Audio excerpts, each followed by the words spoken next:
Morning. Good morning. Ow, that's why I wear a hat.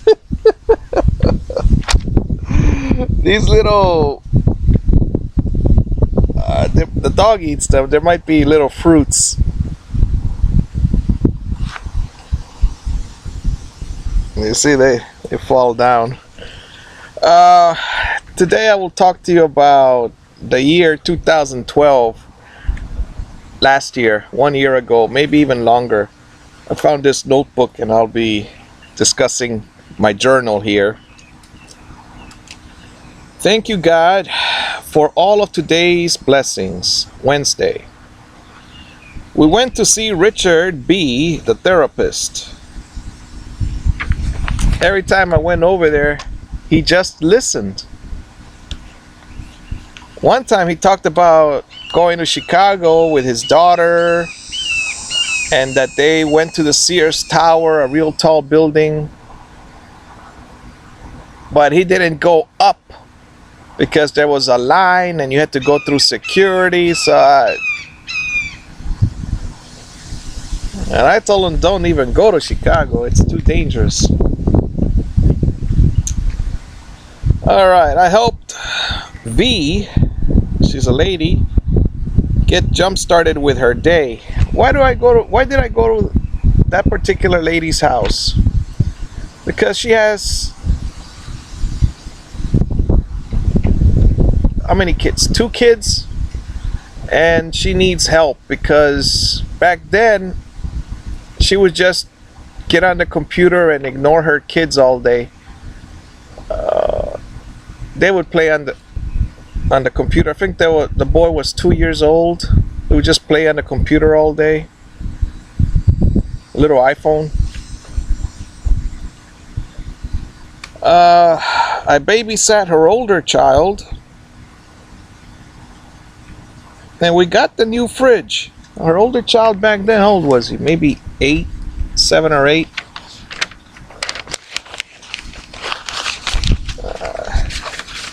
He likes to talk a lot, but what happens is the parents create the children. If your children talk non-stop, most of the time it might be because you as the adult don't talk to your children at all. Because this boy, he would ask, where are we going? Well, what are we going to do when we get there? Who's going to be there? What time do we go back? Would you have any food over there? Non-stop questions.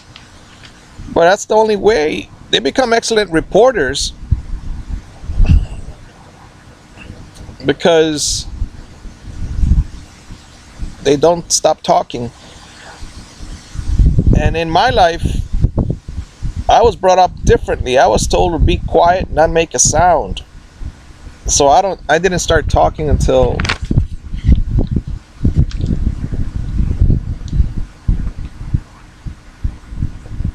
well, even as a young adult, not even then. Probably recently, now that I don't have anyone to talk to besides my son. All right. Here's an idea.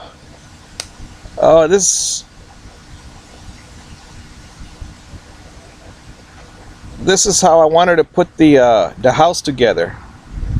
I divided everything up. The master bedroom, the old room over there, the living room. Oh, but I divided them into efficiencies. So it would be 1, 2, 3. Well, the kitchen you can't divide. 4, 5, and each one would be rented out.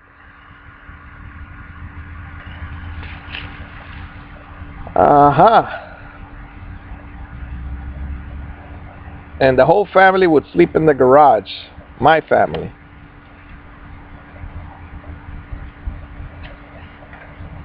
Oh, I would rent out the whole house except for the garage and the little efficiency.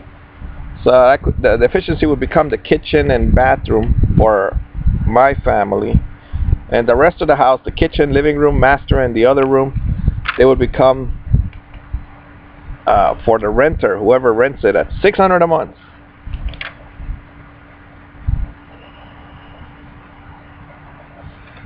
You gotta live sometimes.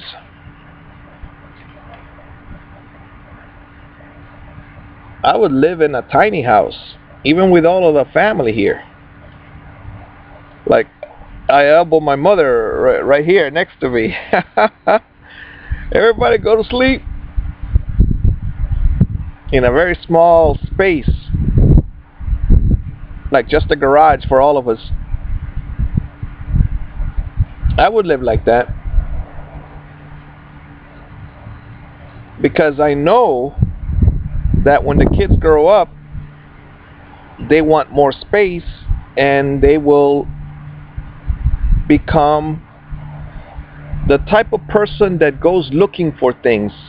They will become not lazy, but industrious.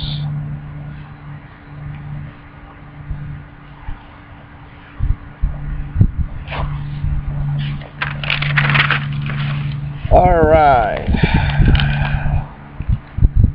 Wednesday info. Jesus, the renter, helped me bring the fridge from the Sears store. V, the lady, she came to visit. The Mormons came to visit.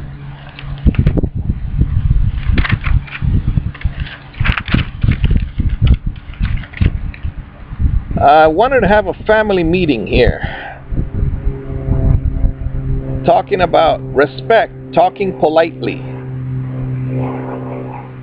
The Kindle Fire to hide it from my daughter. To go get the SSI. Now that's how all this trouble got started. That is the disability. Since the therapist labeled me bipolar, I said, well, I might as well make some money out of it. I have a friend of the family's that when I was a kid, they told me to call her aunt, but she's not blood related. But I always call her aunt out of respect. She's 70.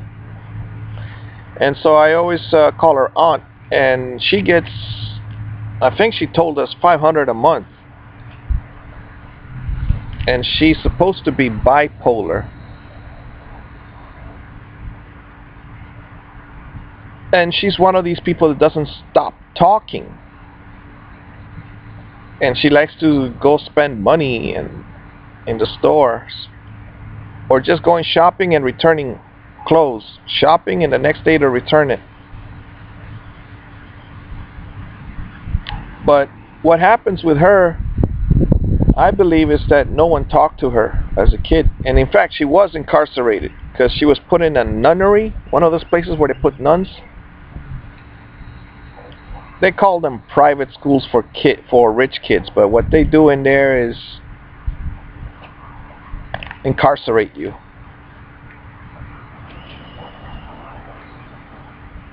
Let's see. Call up the AJ Special Transportation so I could go see the doctors and get my Social Security paycheck for disability.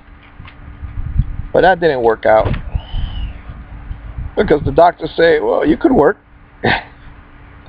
So I said, yes, I could. I just don't have any money skills. So why are you here? Oh, they told me to apply. Who's they? My mother, my wife. Even I thought about it once they started mentioning it.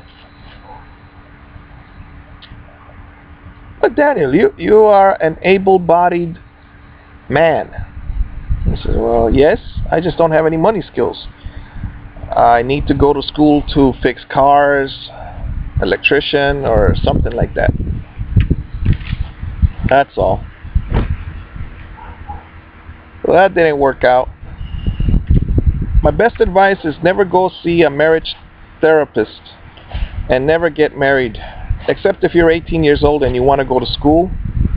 Get married, get divorced 2 days later, and never live with a woman. That's the best advice. Because they move your things. Even I have a 51-year-old friend. And he is, I believe, married. He lives with a woman. And he likes juicing. But after he juices, yes, he washes it, but he likes to leave it on the kitchen counter. But would you believe that, how much space does a juicer take? 12 inches across, and maybe 12 inches high, less than that. And his wife moves that, what do you call that machine, the juicer, and so he has to go look for it the next day in the bottom shelf. That gets irritating after a while, so he doesn't do any juicing.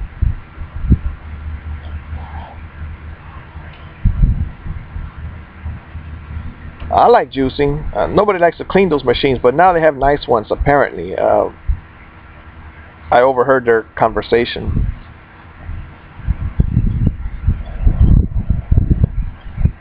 It's irritating to live with people that move your things. So don't live with women.